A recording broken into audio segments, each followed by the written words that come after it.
today we welcome you all for a discussion on the recent paper published in European Heart Journal, Acute Cardiovascular Care, August 2025 issue. Could you briefly share what initially motivated you and your team to focus on STEMI systems of care in India? So the question that we were asking ourselves was that how do we ensure that every patient with an acute myocardial infarction in India get reperfusion therapy? And this is what started off as a question, and then we decided to set up this organization, STEMI India Charitable Trust. What specific gaps or on-ground challenges in LMICs such as India prompted the development of this consensus statement? When we looked at STEMI systems or networks that existed, say, in North America or in Europe, we realized that there was a huge infrastructure gap between what is available there and here. Not just infrastructure gap, but also manpower training gap.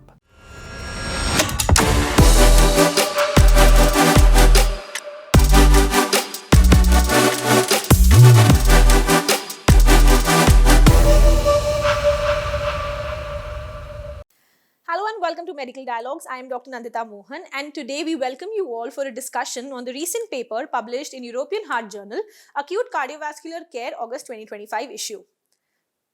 This paper is titled Reperfusion Therapy for STEMI in Low to Middle Income Countries, a clinical consensus statement of the Association for Acute Cardiovascular Care, the European Association of Percutaneous Cardiovascular Interventions, the European Association of Preventive Cardiology, the EAPCI Working Group on Thrombosis, and the Stent Save a Life initiative. ST elevation myocardial infarction, as we all know it as STEMI, care remains suboptimal in many low and middle income countries, with registries from Latin America, Africa and Asia showing that fewer than 65% of patients receive reperfusion therapy. Treatment delays, limited resources and poor access to optimal care all contribute to preventable deaths and complications. While existing guidelines outline best practices, implementing them in resource-limited settings remains challenging. This consensus proposes a practical framework to strengthen STEMI systems of care. Heartiest congratulations to Dr. Thomas Alexander, who will be discussing some of the important questions related to this topic.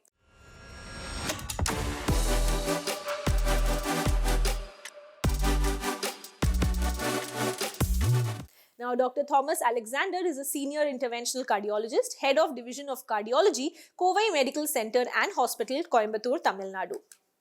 I welcome you to Medical Dialogue, sir. It's a privilege to be having you on board here with us today. Thank you, Dr. Nandita, for your kind words and the introduction.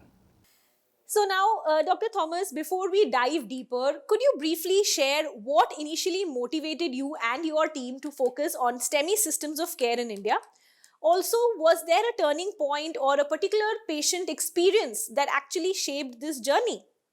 Thank you for this question. And I think to answer this, we need to go back to 2010. And this is when Ajit Malasari and I sat together during a CSI meeting in Calcutta. And the point that we were trying to emphasize and to understand was that there's been so much of rapid progress in the management of acute myocardial infarction. Thrombolysis, pharmacoinvasive had just come in. Primary PCI was shown to be the superior form of reperfusion. Now, all that was available even in India. But the point was that if you looked at data from rural India, only about 30% of patients were getting reperfusion therapy. And if you looked at urban India, maybe about 40 to 50%. So the question that we were asking ourselves was that how do we ensure that every patient with an acute myocardial infarction in India get reperfusion therapy? And this is what started off as a question, and then we decided to set up this organization, STEMI India Charitable Trust, a not-for-profit organization that we registered in 2011. That's a wonderful journey, if I may say. Also, if you could tell us, Dr. Thomas, what specific gaps or on-ground challenges in LMICs, such as India, prompted the development of this consensus statement? I think this is a very important question. Now, when we looked at STEMI systems or networks that existed, say, in North America or in Europe, we realized that there was a huge infrastructure gap between what is available there and here. Not just infrastructure gap, but also manpower training gap.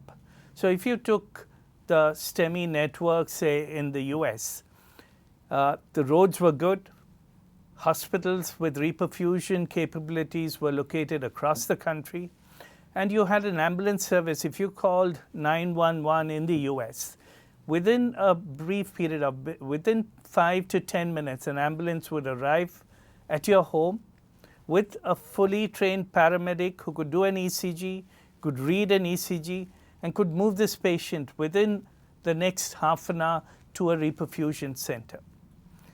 Now, when we looked at the situation in India, we clearly realized that this is not available in most parts of the country. And the question we were asking ourselves, would we wait till all this infrastructure was built before our patients with heart attacks could get reperfusion therapy? Or could we devise a different way of reperfusion that would take into account the infrastructure and manpower deficiencies that existed within this country, and to then develop something that would really work so that reperfusion was available to them? And this was how we developed the hub and spoke model, where we combined a pharmacoinvasive with primary PCI, both into a framework that would work in most parts of our country. So if a person or a patient presented to a small rural hospital, he would get thrombolysis, and within the next 2 to 24 hours would be moved to a hub hospital where the next part of pharmacoinvasive, the invasive part of treatment, could take place.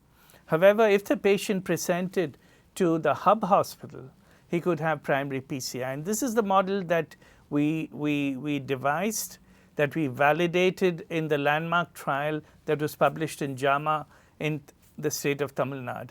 And that is the model that is now being taken across the country. Yes. Also, the paper that we're discussing today proposes a flexible 3-model pathway, that is thrombolysis only, pharmacoinvasive, and primary PCI models. In your view, which model offers the best balance between feasibility and clinical impact for resource-limited regions? I think this is an important question, because our initial model was what we call Model 2, which is the pharmacoinvasive model. Now, when we initially started, and you must remember that we started this program in Tamil Nadu, which has a fairly well-developed hospital system, infrastructure, and manpower availability. Now, when we were invited by the government of Jharkhand to take this program to Jharkhand, we quickly realized that this one model clearly will not fit into the scene that we saw in Jharkhand. In Jharkhand, we were trying to improve from no reperfusion to some form of reperfusion. So we quickly realized that what we needed was something different for different geographies, and this should actually reflect the actual infrastructure and manpower availability that was present in those geographies. So we devised this 3-model pathway, realizing that this is a modular framework that you can move from one to the other. So if you take, say, Model 1, which is a thrombolysis only model, as infrastructure improves, as facilities improve, as more cath labs come up, and more doctors with capability of doing primary PCI are available, one can easily move from Model 1, which is a thrombolysis only model, to a pharmacoinvasive model.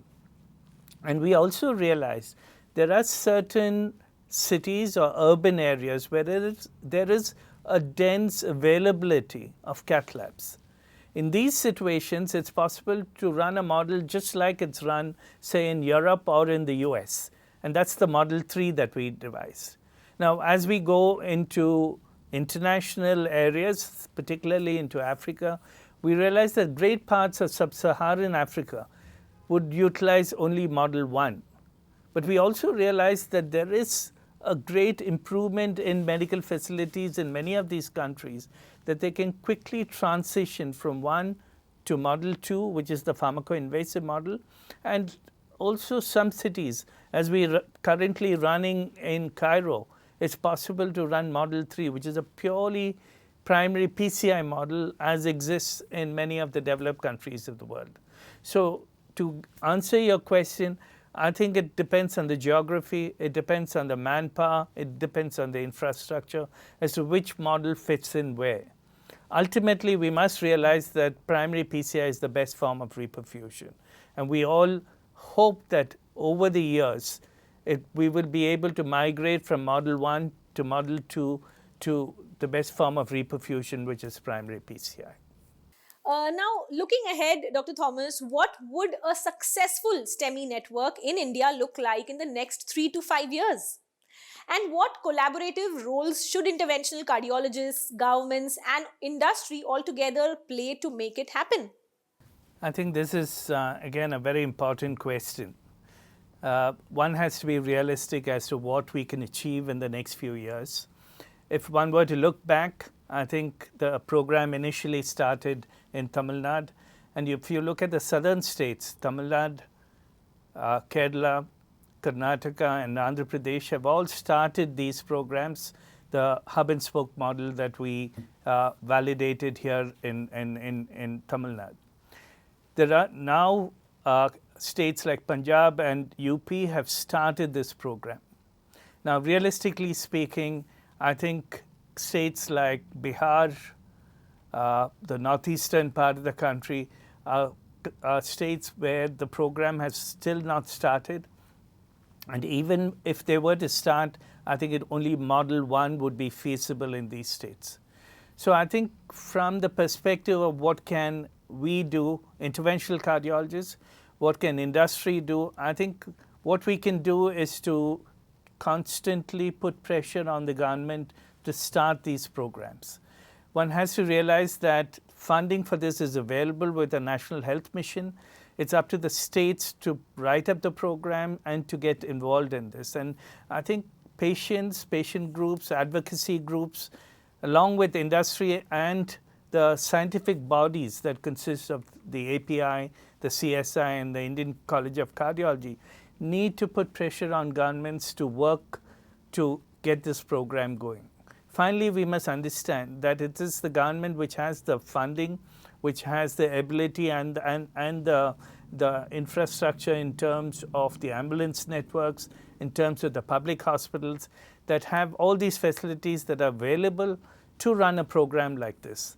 And it's only with the support of the government that a program like this can be run. And therefore, I think the interventional cardiologist industry should work with the government to push them to get these programs started across the country. Lastly, sir, if you could just let us know what message would you like to share with younger cardiologists who actually aspire to bridge the gap between evidence and access in cardiovascular care? I think whenever I give a talk on STEMI care or STEMI networks, or on any of the plans that we have developed, the protocols or the digital tools that we developed, I think the biggest group that comes to talk to us and ask how can we get involved in this are the young interventional cardiologists. And therefore, I think they are the ones who are actually going to take this program forward. And I have no doubt about that. I think what is important is that we should understand that across interventional cardiology, the one area of intervention that really saves lives and improves the lives of our patients is in the area of STEMI primary PCI. And I think once we understand the importance of this, I think more and more young interventional cardiologists will ensure that what we have developed here in Tamil Nadu and in the states of the south of the country will be taken across the country, and actually with the program that we have now developed with Stent Save a Life and Gati, this program is now being taken across the globe in other low and middle income countries.